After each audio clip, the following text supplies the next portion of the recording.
আসসালামু আলাইকুম। আজকে আমরা পড়ব 10 অধ্যায়ের অনুশীলনী। প্রথমে 1 নম্বর শূন্যস্থান পূরণ করো। কোন স্থানের বহু বছরের আবহাওয়ার সামগ্রিক অবস্থা হলো জলবায়ু। 2 নম্বর মেঘের ক্ষুদ্র পানিকণা একত্রে মিলিত হয়ে বৃষ্টি হয়। বাংলাদেশে দেশকালে কুয়াশা পড়ে।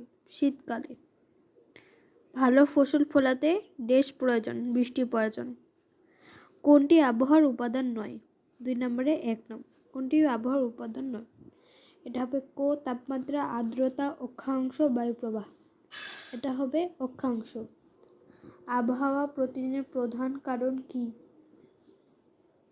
বৃষ্টি, কুয়াশা, বায়ুপ্রবাহ, মেঘ। এটা হবে বায়ুপ্রবাহ।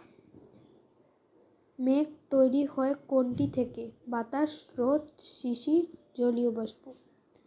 এটা হবে জলীয় বাষ্প। কোনটির উপর কোন স্থানের জলবায়ু নির্ভর করে?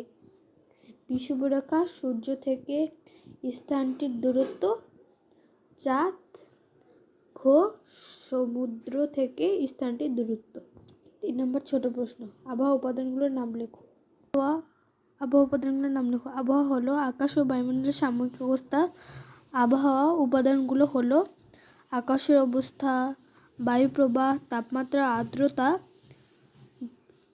এবং বৃষ্টিপাত। এই উপাদানগুলো আবহাওয়া নিয়ন্ত্রণ করে। 2 নম্বর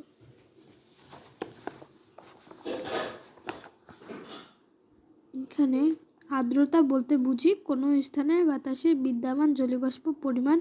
আর্দ্রতা বেশি হলে আমাদের ঘেমে যাই এবং আবার আর্দ্রতা কম হলে আমরা শুষ্ক অনুভব করি। কুয়াশা ও শিশিরের মধ্যে পার্থক্য কি? কুয়াশা ও শিশিরের মধ্যে পার্থক্য এটা তোমরা দেখে নিও।